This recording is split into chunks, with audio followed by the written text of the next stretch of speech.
The Skeleton by Rabindranath Tagore. In the room next to the one in which we boys used to sleep, there hung a human skeleton. In the night it would rattle in the breeze which played about its bones. In the day these bones were rattled by us. We were taking lessons in osteology from a student in the Campbell Medical School, for our guardians were determined to make us masters of all the sciences. How far they succeeded we need not tell those who know us, and it is better hidden from those who do not. Many years have passed since then. In the meantime the skeleton has vanished from the room, and the science of osteology from our brains, leaving no trace behind. The other day, our house was crowded with guests, and I had to pass the night in the same old room. In these now unfamiliar surroundings, sleep refused to come, and, as I tossed from side to side, I heard all the hours of the night chimed, one after another, by the church clock near by. At length the lamp in the corner of the room, after some minutes of choking and sputtering, went out altogether. One or two bereavements had recently happened in the family, so that the going out of the lamp naturally led me to thoughts of death.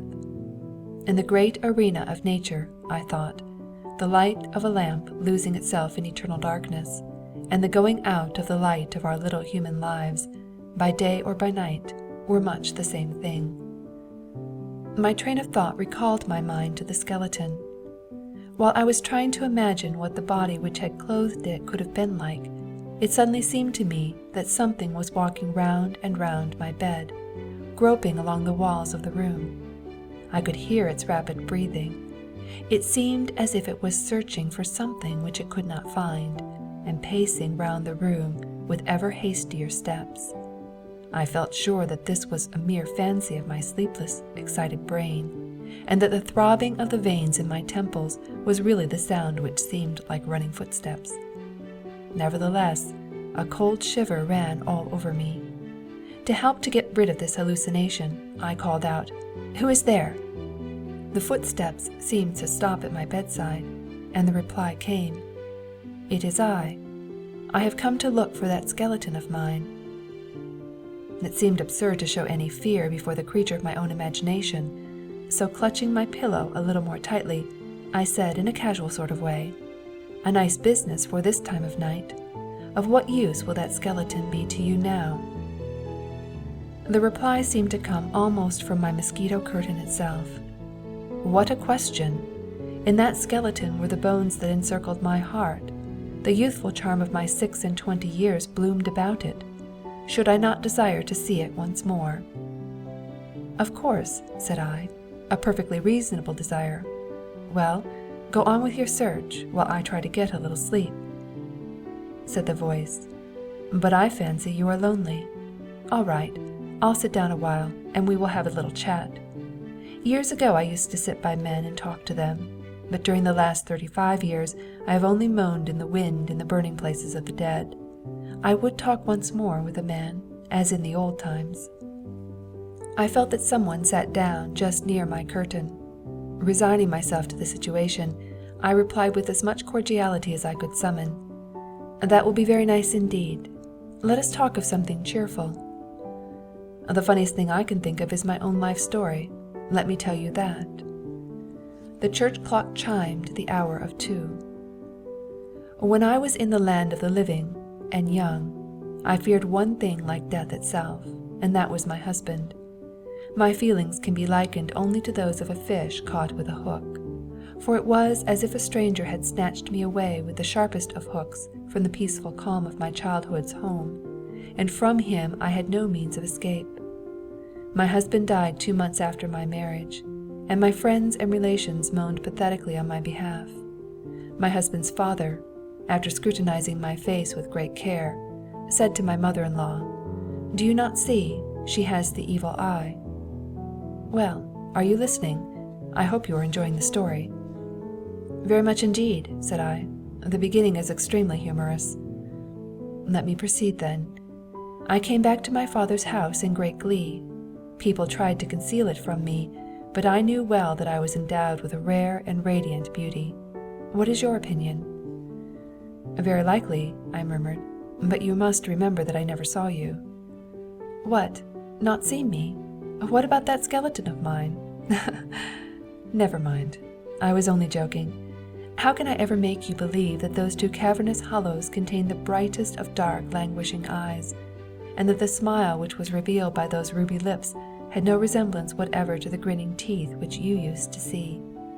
The mere attempt to convey to you some idea of the grace, the charm, the soft, firm, dimpled curves, which in the fullness of youth were growing and blossoming over those dry old bones, makes me smile. It also makes me angry. The most eminent doctors of my time could not have dreamed of the bones of that body of mine as materials for teaching osteology. Do you know, one young doctor that I knew of actually compared me to a golden champak blossom. It meant that to him the rest of humankind was fit only to illustrate the science of physiology, that I was a flower of beauty. Does anyone think of the skeleton of a champak flower? When I walked, I felt that, like a diamond scattering splendor, my every movement sent waves of beauty radiating on every side.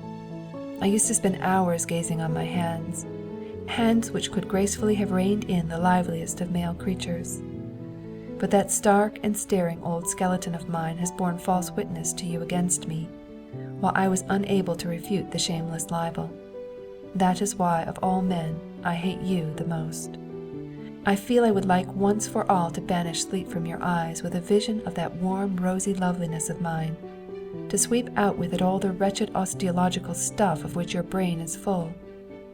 I could have sworn by your body, cried I, that if you had it still, that no vestige of osteology has remained in my head, and that the only thing that it is now full of is a radiant vision of perfect loveliness, glowing against the black background of night. I cannot say more than that. I had no girl companions, went on the voice. My only brother had made up his mind not to marry. In the zenana I was alone.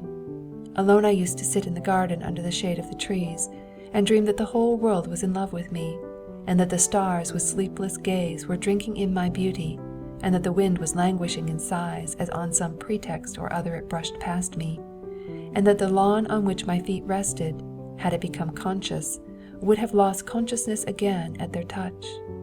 It seemed to me that all the young men in the world were as blades of grass at my feet, and my heart, I know not why, used to grow sad. When my brother's friend, Shekhar, had passed out of the medical college, he became our family doctor. I had already often seen him from behind a curtain. My brother was a strange man, and did not care to look on the world with open eyes.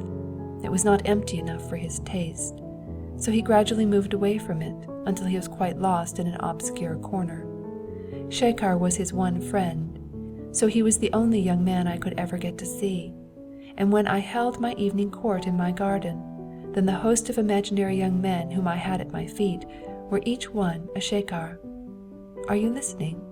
What are you thinking of? I sighed as I replied, I was wishing I was Shekhar. Wait a bit. Hear the whole story first.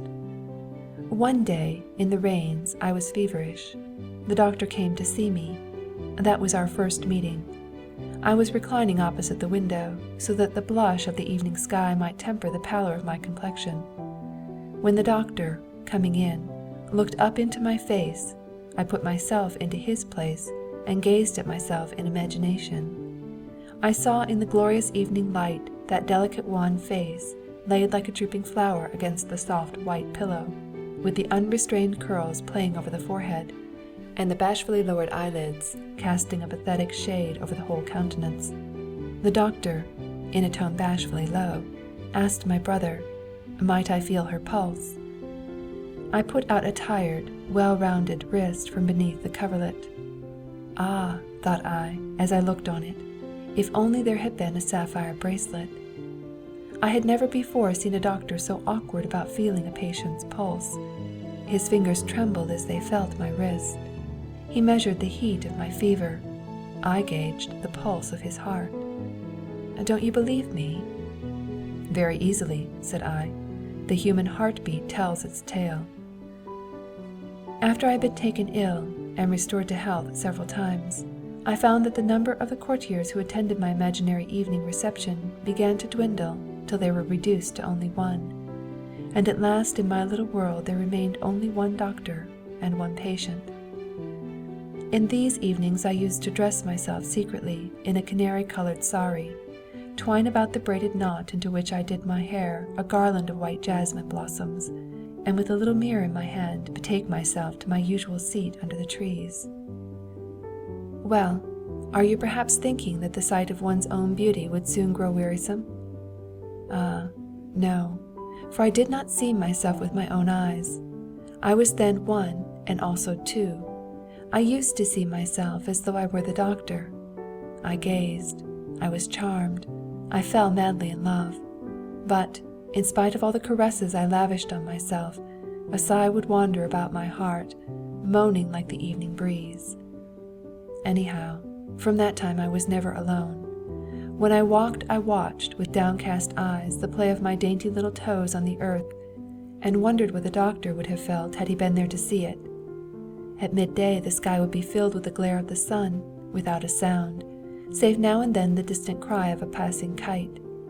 Outside our garden walls the hawker would pass with his musical cry of "Bangles for sale, crystal bangles," and I, spreading a snow-white sheet on the lawn, would lie on it with my head on my arm. With steady carelessness the other arm would rest lightly on the soft sheet, and I would imagine to myself that someone had caught sight of the wonderful pose of my hand, that someone had clasped it in both of his and imprinted a kiss on its rosy palm, and was slowly walking away. What if I ended the story here? How would it do? Not half a bad ending, I replied thoughtfully. It would no doubt remain a little incomplete, but I could easily spend the rest of the night putting in the finishing touches. But that would make the story too serious. Where would the laugh come in? Where would be the skeleton with its grinning teeth? So let me go on. As soon as the doctor had got a little practice, he took a room on the ground floor of our house for a consulting chamber. I used then sometimes to ask him jokingly about medicines and poisons, and how much of this drug or that would kill a man.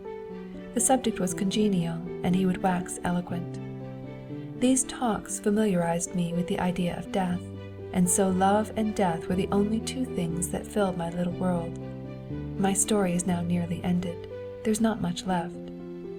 Not much of the night is left either, I muttered. After a time I noticed that the doctor had grown strangely absent-minded.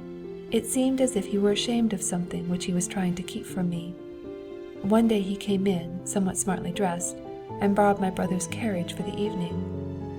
My curiosity became too much for me, and I went up to my brother for information. After some talk beside the point, I at last asked him, "By the way, Dada, where's the doctor going this evening in your carriage?" My brother briefly replied, "To his death." "Oh, do tell me," I importuned. "Where is he really going?" "To be married," he said a little more explicitly. "Oh, indeed," said I, as I laughed long and loudly. I gradually learnt that the bride was an heiress who would bring the doctor a large sum of money. But why did he insult me by hiding all this from me? Had I ever begged and prayed him not to marry because it would break my heart? Men are not to be trusted. I had known only one man in all my life, and in a moment I made this discovery. When the doctor came in after his work and was ready to start, I said to him, rippling with laughter the while, "Well, doctor, so you are to be married tonight?" My gaiety not only made the doctor lose countenance, it thoroughly irritated him. "How is it," I went on, "that there is no illumination, no band of music?" With a sigh he replied, "Is marriage then such a joyful occasion?" I burst out into renewed laughter. "No, no," said I, "this will never do. Who ever heard of a wedding without lights and music?" I bothered my brother about it so much that he at once ordered all the trappings of a gay wedding. All the time I kept on gaily talking of the bride, of what would happen, of what I would do when the bride came home. "And doctor," I asked, "will you still go on feeling pulses?" Ha ha! Though the inner workings of people's, especially men's, minds are not visible, still I can take my oath that these words were piercing the doctor's bosom like deadly darts. The marriage was to be celebrated late at night. Before starting, the doctor and my brother were having a glass of wine together on the terrace, as was their daily habit. The moon had just risen. I went up smiling and said, "Have you forgotten your wedding, doctor? It is time to start." I must here tell you one little thing. I had meanwhile gone down to the dispensary and got a little powder, which at a convenient opportunity I had dropped unobserved into the doctor's glass. The doctor, draining his glass at a gulp, in a voice thick with emotion and with a look that pierced me to the heart, said, "Then I must go." The music struck up. I went to my room and dressed myself in my bridal robes of silk and gold. I took out my jewelry and ornaments from the safe and put them all on. I put the red mark of wifehood on the parting of my hair, and then, under the tree in the garden, I prepared my bed. It was a beautiful night. The gentle south wind was kissing away the weariness of the world. The scent of jasmine and bella filled the garden with rejoicing. When the sound of music began to grow fainter and fainter, the light of the moon to get dimmer and dimmer, the world with its lifelong associations of home and kin to fade away from my perceptions like some illusion, then I closed my eyes and smiled. I fancied that when people came and found me, they would see that smile of mine lingering on my lips like a trace of rose-colored wine, that when I thus slowly entered my eternal bride chamber, I should carry with me this smile, illuminating my face. But alas for the bridal chamber! Alas for the bridal robes of silk and gold! When I woke at the sound of a rattling within me, I found 3 urchins learning osteology from my skeleton. Where in my bosom my joys and griefs used to throb, and the petals of youth to open one by one, there the master with his pointer was busy naming my bones. And as to that last smile, which I had so carefully rehearsed, did you see any sign of that? Well, how did you like the story? It has been delightful, said I. At this point the first crow began to caw. Are you there? I asked. There was no reply. The morning light entered the room.